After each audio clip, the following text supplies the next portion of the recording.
everyone. So today we're going to be talking about how to spot a credible source on 2026's internet. With AI impacting more and more information on the web to mass populations, it's incredibly important to know how to navigate the media you consume and use for essays and research projects. So let's get into it. Intro and objectives. I can statements. I can understand what makes a source of information more or less reliable, and I can identify strategies to research content on the internet by fact-checking Google AI Overview. In our agenda for today, we're gonna be going over these overviews and then going over the attributes and non-attributes of a credible source, and then do a quick knowledge check at the end. Let's take a look at an example that I have here. Say I'm researching for a project on women's suffrage in Colorado.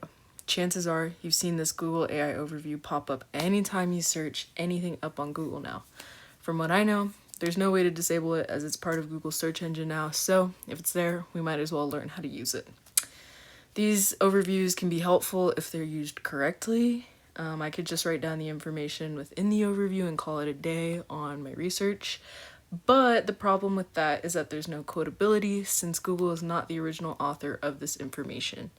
It's important to remember that in order for a source to be credible, you have to be able to give credit where it's due, as our knowledge doesn't just come from an algorithm, it comes from people putting things on the web and contributing to the internet's broad library. So let's take a look at what the overview is pulling from. As you can see, we got a couple sources here. We will be wanting something to cite probably that has to do with a credible history site. So with the Denver News site, pretty reliable. Each site roughly explains the history of women's suffrage, but you can notice that they're all kind of pulling from Colorado history the more we look. Or History Colorado, sorry. So here in the Colorado Encyclopedia, if you look at the top where it says coloradoencyclopedia.org, this is a more credible site because it's an organization. If you would look into who owns Colorado Encyclopedia and History Colorado, you can see that it's led by a team of researchers, historians who curate this information for public consumption. So that is a key to identifying a credible source. If we look here, this is a Facebook post. It is by History Colorado. So it's pretty reliable, but the problem with a Facebook post is that you can't quote it. So even if you're getting information from a social media post, you always want to search it up and fact check it. So if we're going through a whole example here, I would have y'all search up this information and look on the History Colorado website to see what they're pulling from and what information is there. So attributes of a credible source, university or government sanctioned. So these are your, sometimes it can be a .org. We're looking for .gov in the web address. If you find an article, it's most likely a secondary source. And so we will be looking for where that secondary source is pulling their information from. Time is really important if you're doing a current event. You want it to be no older than 2 years from what you're talking about, really. There's loads of information that you can find, so this should be relatively easy. What is not a credible source? AI overviews on their own. I do not want to see anyone in their research projects quoting or citing an AI overview or just quoting Google. You have to find where the information came from.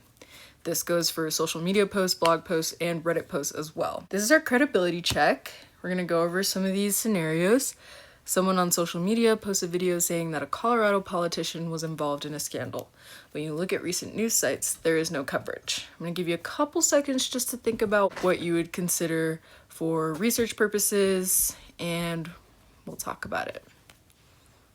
For this, it's honestly suspect that something was posted on social media, but there are no recent news sites who are talking about the same information in a credible way. So I would not use this in an assignment. This basically just proves the point that you can't just use social media posts to have reliable and credible information. And our next one, Google AI connects 2 historic figures together from 2 different time periods and cites Facebook as a source. I'm gonna let y'all think about this one for a little less because it should be pretty self-explanatory. But yes, like I've said before, you don't want to quote Google AI overview just as it is, because sometimes it's just feeding off of algorithms and how to give a natural response. And so you really, really, really want to double check where that information is coming from. If it's coming from a Facebook post of, I don't know, some random person, that is most likely not credible. It is less credible because it's coming from social media where misinformation is spread constantly. Thank you so much for watching this video, and we'll catch you next time.